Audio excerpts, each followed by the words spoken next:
We have a theist. We have Devin in Michigan. Pronouns are he, him. Says that there's proof in his handwork. And if we look around, we'll see the phenomena that suggests a creator. Devin, how you doing? Hi, how you doing, buddy? Doing good. So what, I guess we'll start with, you said there's proof in the handwriting?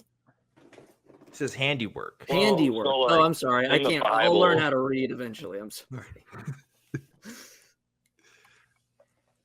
Like, go ahead, Devin. In the Bible, God talks about, like his proof is in the handiwork, and like, if you look around, for example, like the moon controlling the tides, that's kind of like, a miraculous thing if you think about it, or like the galaxy and all the infinite, like, amount of like, for example, we're in the Milky Way, and then there's like 1,000 trillion other ones just like it, and it's just like everybody knows that it is, and there's like these laws that kind of hold everything together, but at the end of the day, it really doesn't make much sense other than, like the same way, like, that if you put your key in a car, it's going to start the engine, but you don't really know what all is going on to make your engine start, as the way like the mechanic would. And in this case, God would be the mechanic. And all we know is, like the equivalent of, put key in ignition kind of thing. I mean, you say that, but there's like astrophysicists out there whose entire job is to figure out why the moon affects the tides and why there's so many galaxies that look like the Milky Way galaxy. In this, but like try to really conceptualize what gravity is and try to put forth some type of answer as to why it is, and you won't be able to. I mean, if scientists aren't stuff like that. I get you, Devin.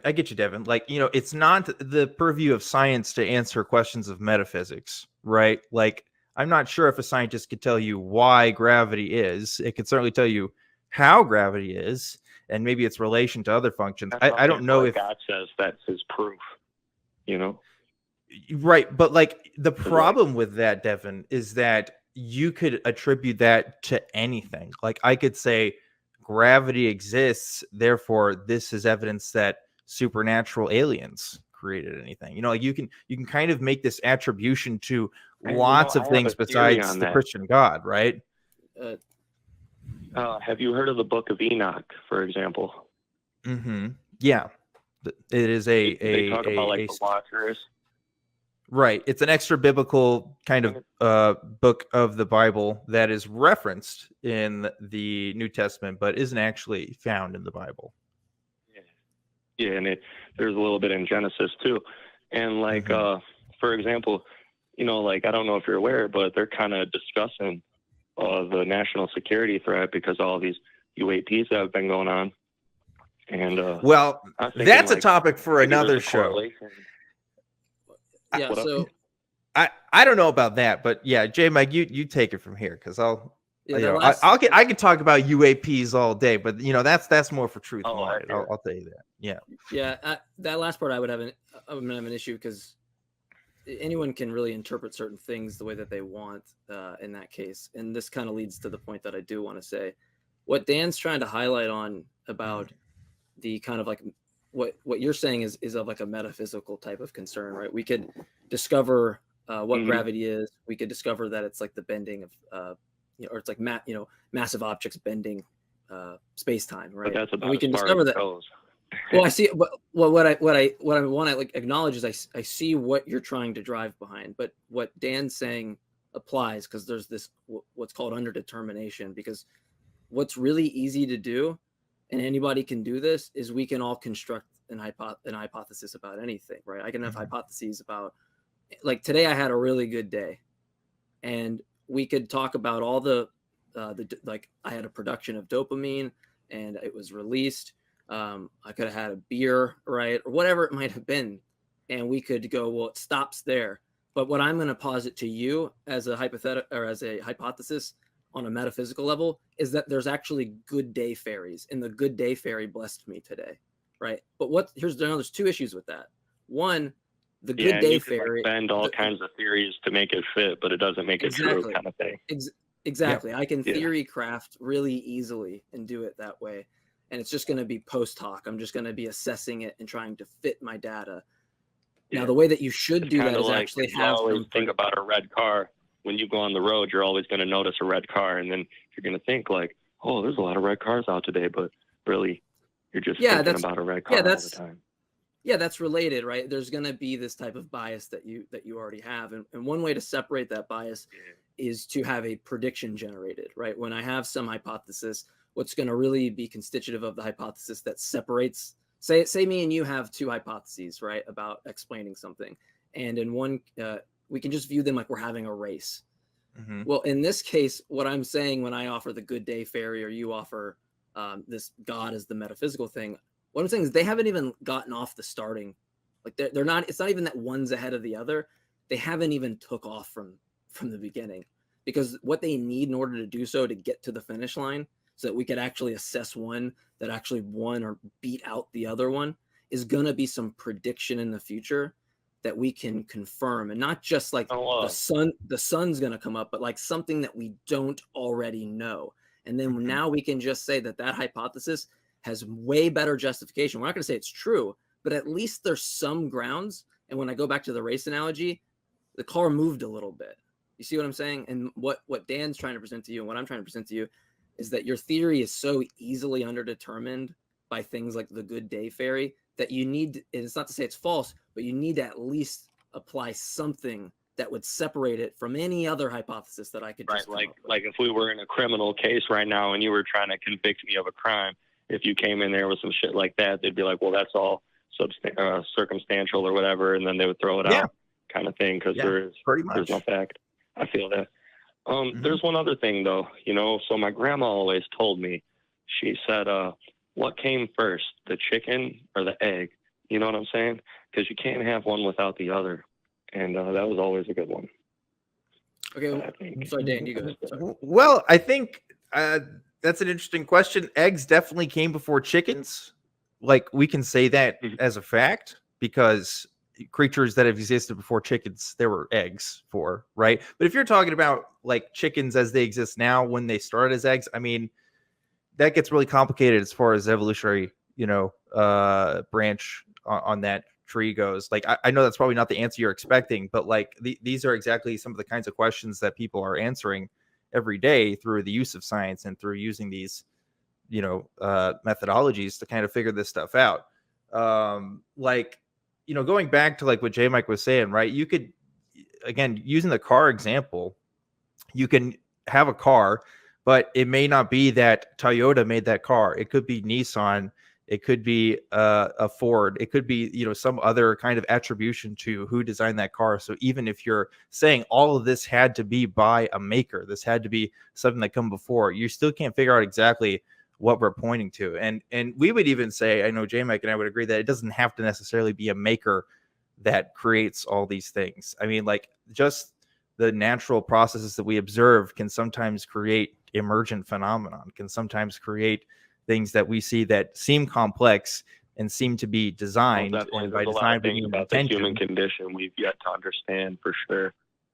There's definitely a lot of things we've yet to understand, but there's a lot that we do understand because we've used science to kind of figure out what, like mental illness, for example, like oftentimes was the attribution of demons, was the attribution of malevolent forces. And that's changed science, though.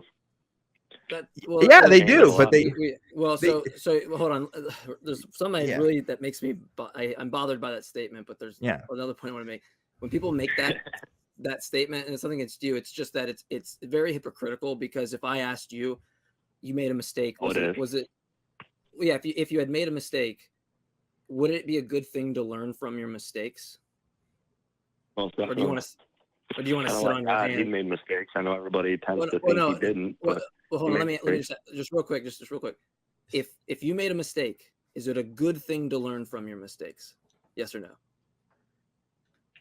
Oh, most definitely. Yeah. There's nothing different about the falsification. There's nothing different about what's baked into the methodology of science with some falsification criterion. What I mean by that is some criterion at which we would expect. This goes kind of back with the hypothesis thing I'm saying. I'm generating a hypothesis, and what falsification is going to do is say, if we see this in the world, my hypothesis, it doesn't work, right? Because we have something that can't be true in virtue of that hypothesis. And guess what happens? We learn from a mistake. Good wish fairy, or hold on, it could Devin, be whatever. just, like who knows? Devin, hold on. I don't want to have to mute you. Just let me at least get the thought out. If it's the case that I have something where I falsify my prior theory, what ends up happening? What happens is that I now falsify it, and I now presumably can have more evidence to get me to a more defensible position. That's a good thing. There's nothing wrong. Like people have this thing in their psychologically where they think this is such a bad thing. There's nothing wrong with learning from a mistake, having a proper criterion that allows you to get there, that you can test. And then once you realize I did make the mistake, you learn from it and have a more defensible position. To say otherwise means that you would have to have the answers already. That's not the case. So you have to learn from the mistakes. But let me make one last point. I guess what I'm trying to say is, how do we know that there aren't a couple more mistakes they may have made that they may need to learn from? That's perfectly fine. Yeah. And sorry, Dan, this is the last point, and I'll pass it over. It's just this point is so important, because let's put this in context of what we're talking about right now. You have a theory. We have a theory. I don't agree with you. I'm going to say, let's say it's just naturalism is true. Okay. And you don't take that. Well, in your design thing, which is part of the call screener notes and what you and Dan were talking about with the mechanic, your hypothesis can't even allow you to decipher what a designed thing is versus what a non-designed thing is. Whereas in me and Dan's position, we can, because we have things that aren't designed versus things that I design, right? In your view, God designed everything. So you could never pick up an item and another item and say, this was designed and this wasn't. You couldn't even have the comparative basis to make the hypothesis relevant. And so that's why I want to make the point that in the actual critical example of what we're discussing, you have a theory and I have a theory, and in real time we can show why your theory doesn't work. It can't get off the ground. So are you trying to say that there isn't no phenomena about the universe that they haven't been able to figure out? Because if that's what you're trying to get across, then I think you're kind of stupid. That's not what I'm saying at all. But Dan, if you want to recapitulate what I'm saying, because that's nothing of what I said. Yeah, the difference is the method. It all comes down to the method, right? You're Devin, I hear you saying like, well, yeah, maybe we can't. I think you agree with the point. I don't say things as smart as you guys say it, but I think I'm being pretty clear at the same time. Well, here's why our method for how we come to the conclusions that we do is different from others. Okay, it's observational data. When you have a theory, an idea, let's say the creation story that comes from the Bible, that is posited by a single person or a group of people that wrote down in a book that this is what's happened.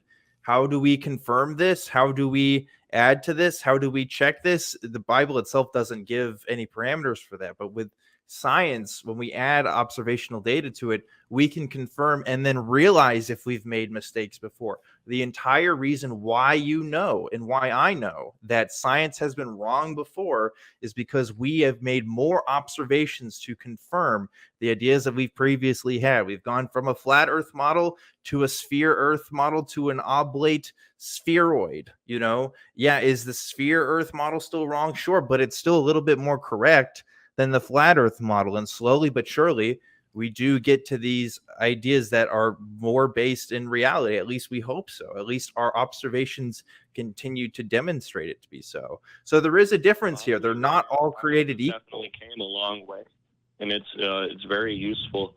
But I believe that science and God can go hand in hand. But I mean, we don't have to agree on everything. That's the beauty of America, man. Well, no, we don't have to agree, and that's fine. But what we're trying to draw an analogy to show you is that the way that science works in this case is it's like look at like a mirror, right? What we're trying to do with that methodology is produce a mirror that has as least amount of blemishes or cracks or smudges or fog, right? We want it, when we compare that mirror and that method, we want to compare it to reality. And when we look at the reflection, we can't really tell the difference between the two, right? We won't know which one's the correct model versus the reality that it purports to explain.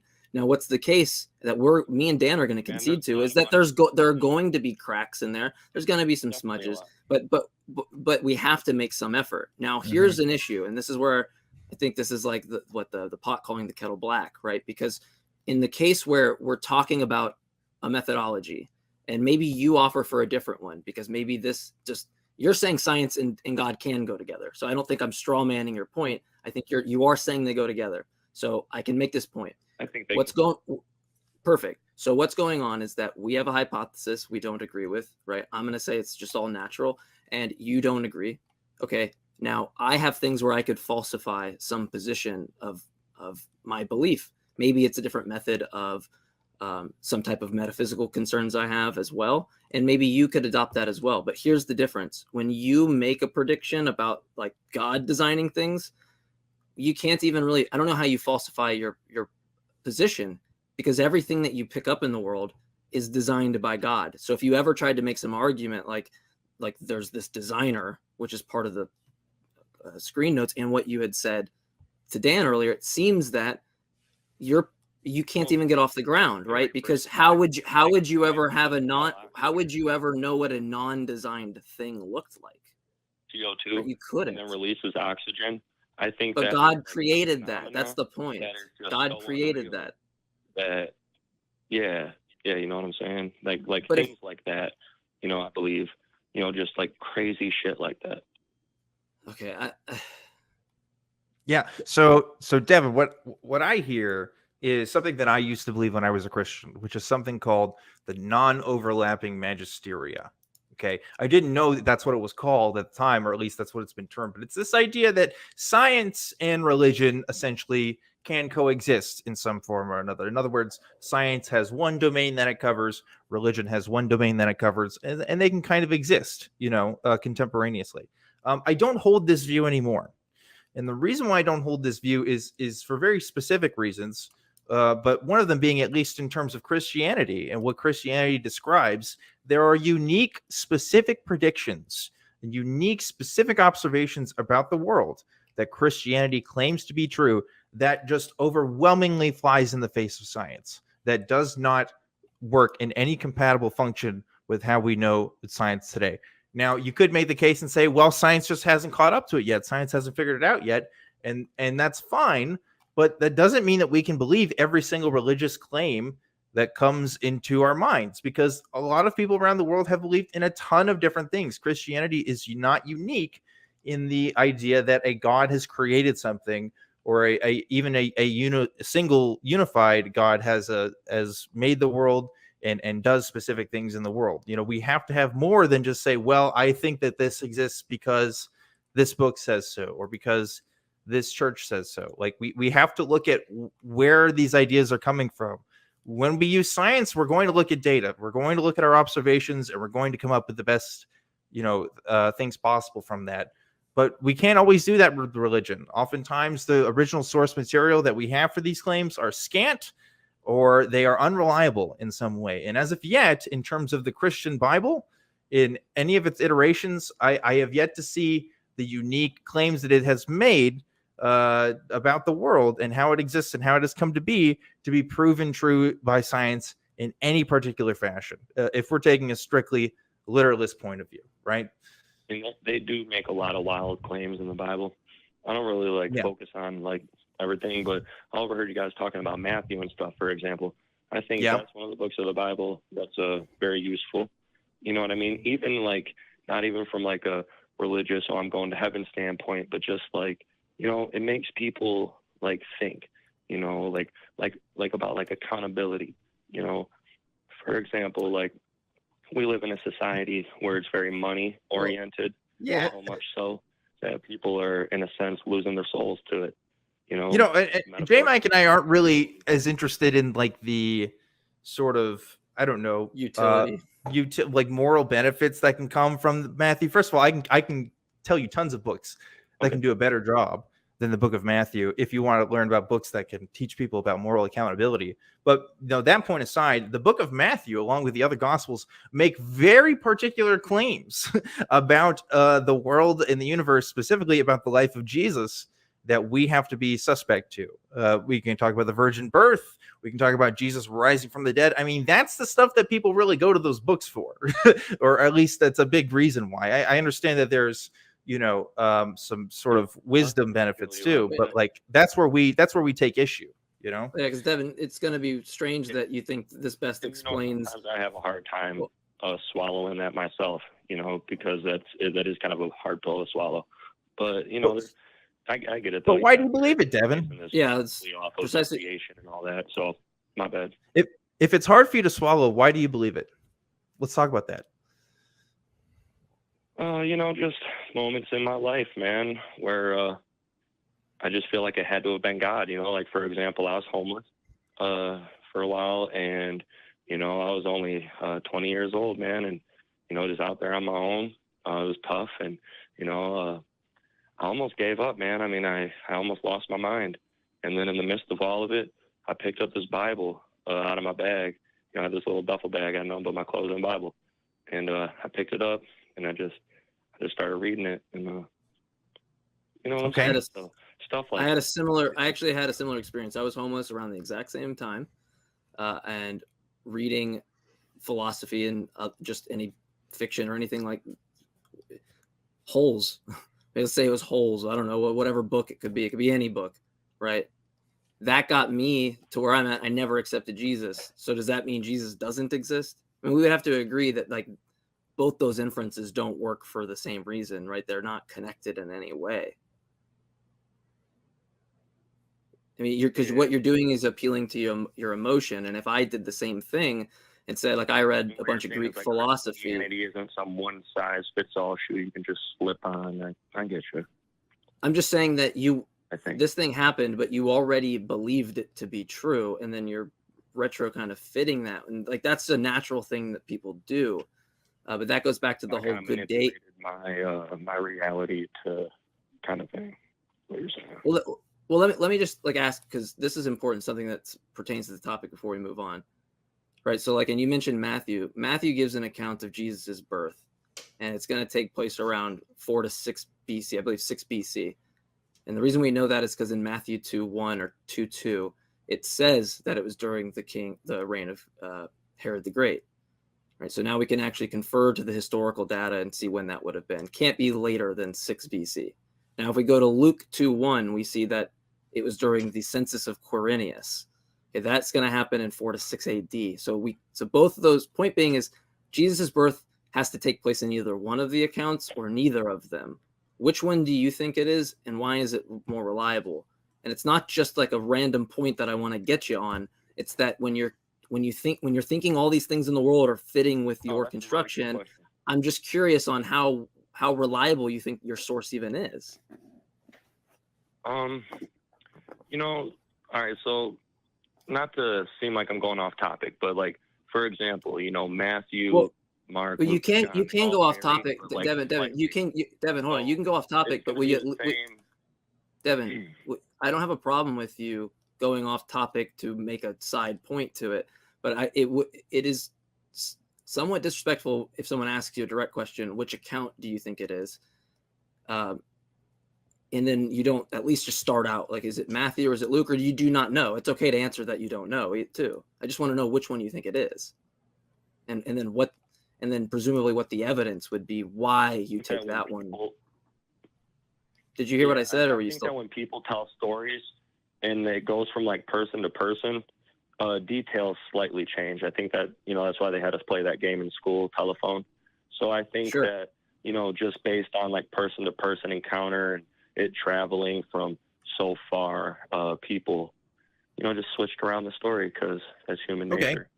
So if Devin, if we know this to be true about the Bible, if we know this to be true about the books of the Bible, and that there's a little bit of telephone going on, right, and that the story may not be what was originally told, why should we put any trust? Why should we put any trust in the events being told? Man, we all got to die someday. And I mean, don't you want to at least have something to kind of look forward to?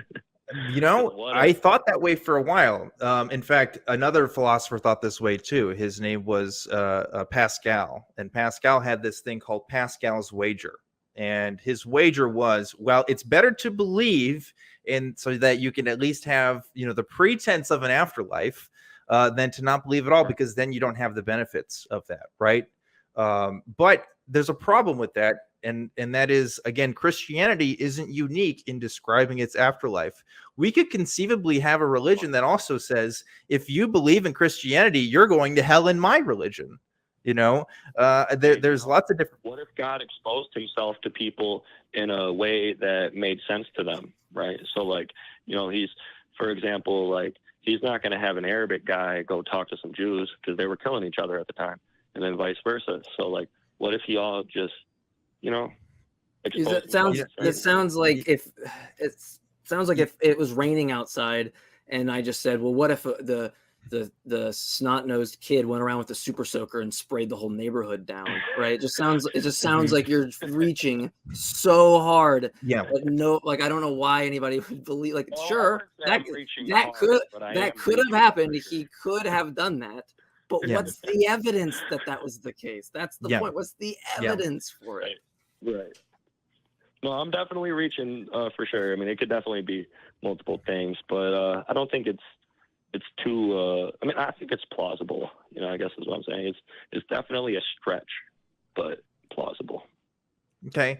Well, I think we need to move on to some of the callers, Jmike. I don't know. I think we've been on this one for a while, but one thing I would ask Devin, from this conversation, is if you think that this story is plausible, the story of Jesus, or the story, merely the multiple stories that the Bible talks about, what the whole conception thing, man, I don't vouch on that. Okay. Well, what I want to know is what other stories. This is my takeaway for you. I want you to figure out what other stories can we consider to be plausible. For example, does the story of Joseph Smith and the golden tablets, is that plausible? There's a story of Muhammad seeing the angel Gabriel. Is that plausible? What'd you say that was? Yeah, so look up Joseph Smith. Yeah, Joseph Smith and the golden tablets and Muhammad when he has this conversation with Gabriel. And I want you to figure out, how plausible are these? And maybe figure out, is one more plausible than the other, right? Right. Okay, cool. Yeah. Well, that's where I want to leave it at. Yeah, and Devin, I would love for you to call back. I'd love to we can bounce more ideas. You can tell us why you think we're wrong. You can review it, and then I would love to.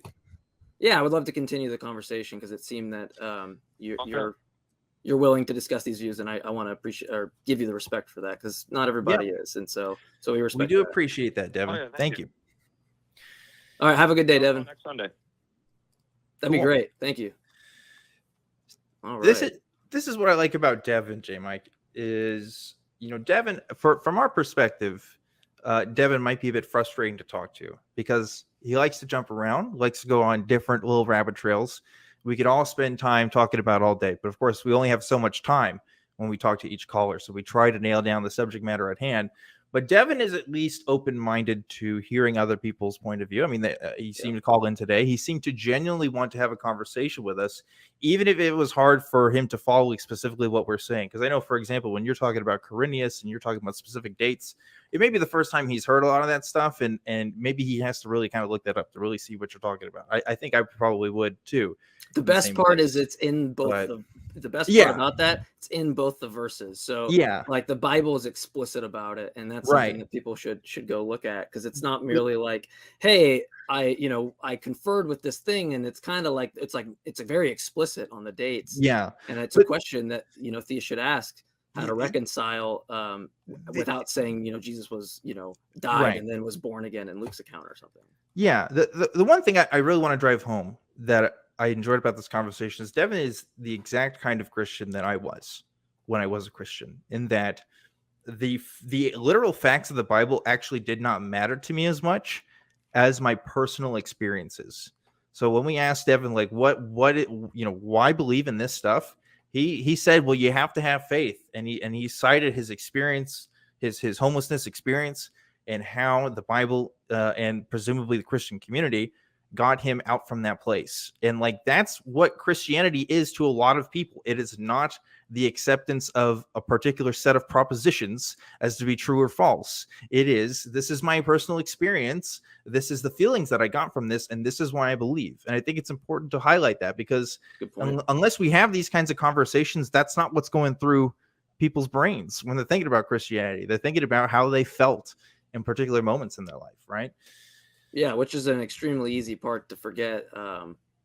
Probably even for someone like yourself, once you were removed from it for so far, you might even be like, wait, hold on. This is not how I would have digested things. I don't even conceptualize it that way anymore, right? In my head, I'm thinking about, oh, yes, well, we can look at these books and we can look at these dates. We can look at the events described in these particular verses. But like, that's not what I was thinking of when I was a Christian.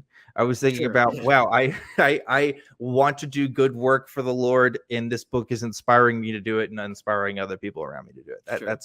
That was really the baseline for me, you know, for better or worse.